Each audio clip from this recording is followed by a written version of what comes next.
incredulous tone. In the summer of 2019, a satirical Facebook post spiraled into a genuine security concern for the Department of Defense. Over 2 million people RSVP'd to an event called Storm Area 51, a collective promise to raid the perimeter of a high-security military installation. The actual turnout was far smaller, just a few thousand people who mostly treated the desert gathering like a festival.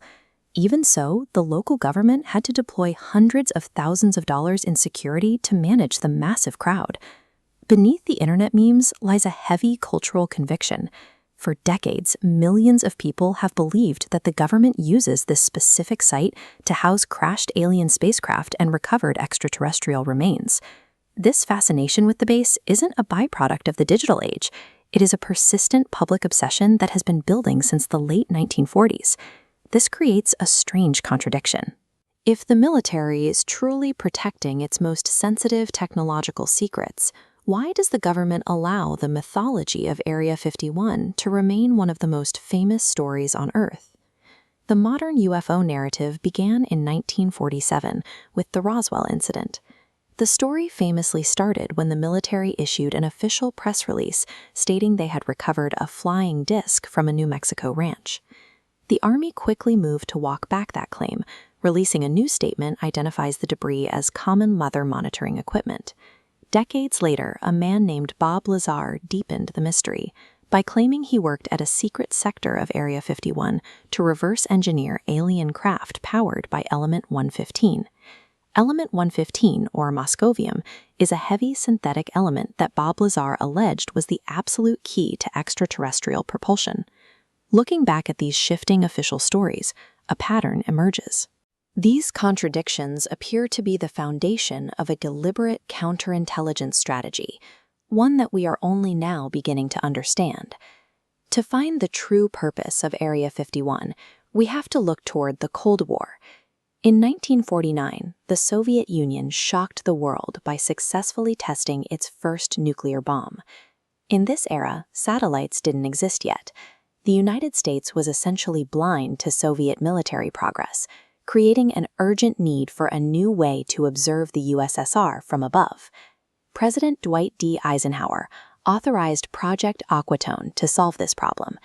It was a secret CIA project tasked with building a spy plane capable of flying high enough to avoid Soviet radar and interceptors. The CIA needed a site far from prying eyes.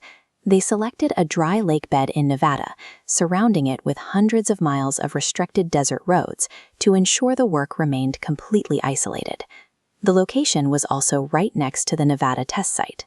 Since the government was already detonating nuclear weapons in the area, they had a perfect justification to keep the public miles away from the base. The installation served a specific earthly purpose: protecting revolutionary aerospace engineering from Soviet intelligence. The alien stories were simply the noise that filled the vacuum of that secrecy. Area 51 became the birthplace of the U-2 and the Mach 3 Lockheed SR-71 Blackbird. These aircraft were unlike anything the public, or most of the military, had ever seen. This diagram shows the gap between civilian and classified aviation. Commercial flights cruised at 20,000 feet, while experimental planes reached 80,000 feet.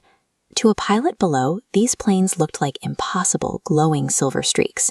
Flying at unreachable altitudes, observers naturally reported them as UFOs. Intelligence officers recognized a massive opportunity in these reports. By cross-referencing public sightings collected by Project Blue Book with their own top-secret flight logs, the CIA could measure exactly how much their secret tests were being exposed. Instead of debunking the rumors, the military often allowed the alien narratives to spread. Every person looking for a flying saucer was one person not looking for a secret spy plane. By the height of the Cold War, the government had successfully weaponized science fiction rumors to protect the development of actual science fact. The Air Force finally clarified the Roswell incident in 1994. The debris belonged to Project Mogul, a secret network of high-altitude acoustic balloons designed to detect the sound of Soviet nuclear tests. But after letting the alien narrative grow for half a century, the government found that many people simply didn't want the real explanation. The myth had become more believable than the truth. It wasn't until 2013 that the CIA officially acknowledged the existence of Area 51 by name, releasing declassified documents that finally detailed its history as a testing facility. The counterintelligence strategy was a success for national security, but it came at a price. The decades of intentional misdirection left a permanent mark on the public's trust in official government reports.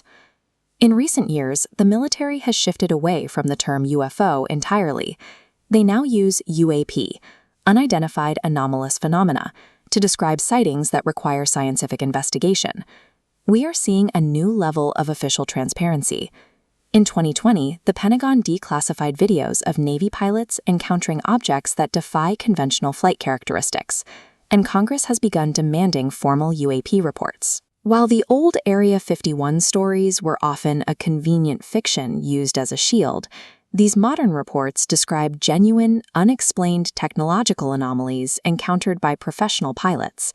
The true legacy of the Nevada desert isn't about contact with another world. It shows us that a well-crafted cover story can be specifically designed to hide the most impressive achievements of our own.